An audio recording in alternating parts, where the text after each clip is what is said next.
Alright, what if I told you I went to a strip club the other day and the stripper there told me that she owns 5 houses?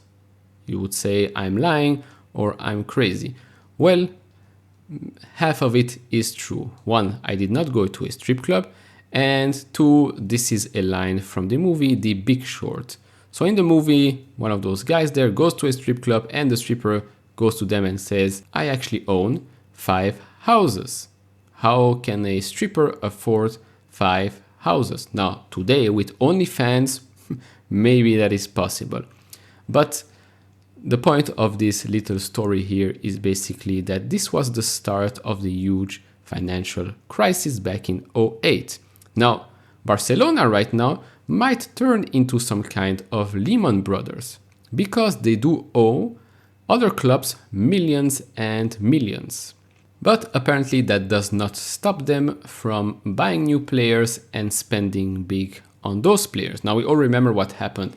Last year they had to let Messi leave the club because they couldn't afford him anymore, even though they are the one that paid him extremely high wages for all these years and have not looked at the financial books when doing so, which, okay, that's maybe the issue of Bartomeu, which was the last president of the club. Right now we have Laporta here, someone that thinks that, well, he can buy any other player on the planet because, again, why should we look at the financial numbers?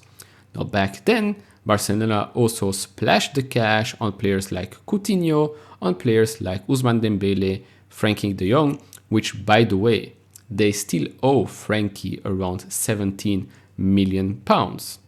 But hey, apparently UEFA, FIFA doesn't really care because since it's FC Barcelona, they can do whatever they want. But trust me, if it was a smaller Spanish club, they would have probably been relegated and not be allowed to play in any tournament. Now, going back to my first point, which was that, well, FC Barcelona owes a lot of clubs some money. So I actually have a list here. So Barcelona owe 107 million pounds to clubs. So let me break this down.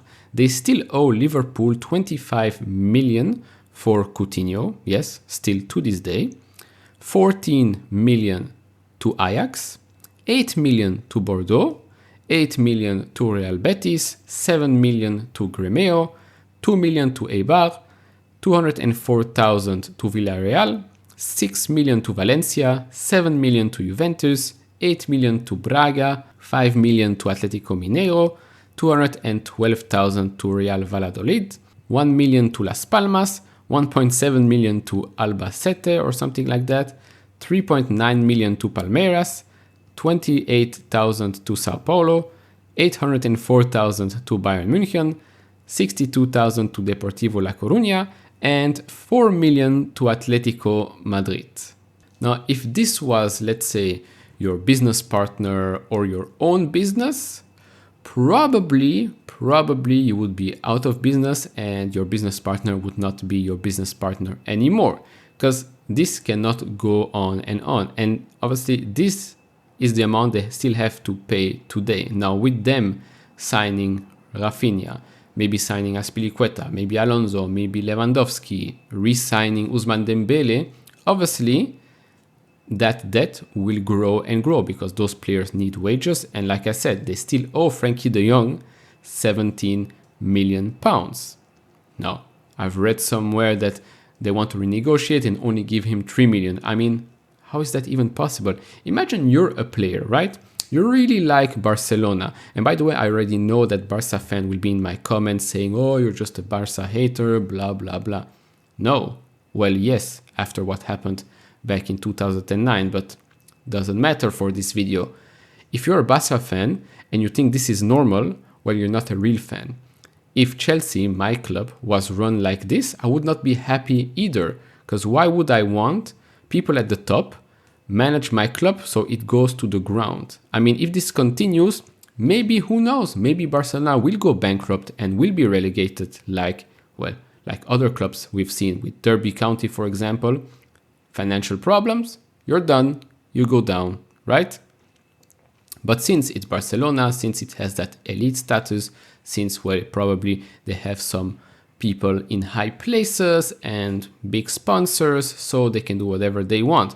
But imagine you're a player, right? You really like Barcelona and you see all of this. You see that they still owe their own players lots of money. You see that they ask their own players to cut wages.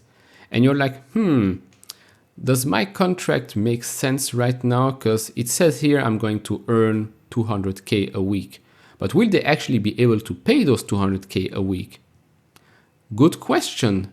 Good question. Now, again, why did I put the Lehman Brothers stories at the start of this video? Because, well, if something bad happens with Barcelona and they're not able to pay all those debts back to those clubs, now, not all of those clubs are huge and have big sponsors and can survive in the long term. Some of them might actually need that 1 million, that 4 million, that 8 million. Now imagine if that 8 million doesn't come. That club becomes a financial struggling club and maybe they'll get relegated. They get relegated, they're done, right? They can't pay their debt, they can't pay their loans. So it's a domino effect.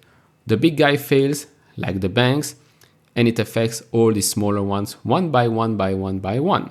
Now I'm sure we all know by now that nothing will change in the short term. Barcelona will still be able to buy players left, right and center because it's Barca. Now we've seen that with other clubs as well, right? Financial fair play doesn't really exist unless they can target a club like Chelsea and then ban them to make any transfer for a while because it's Chelsea, because, right? Who cares? PSG, nobody cares. Barca, nobody cares. City, nobody cares either. Probably some other clubs out there that I'm forgetting. Apparently, nobody cares because, let's face it, football is run by corrupt people. Heck, the World Cup is in Qatar. How more corrupt can it be?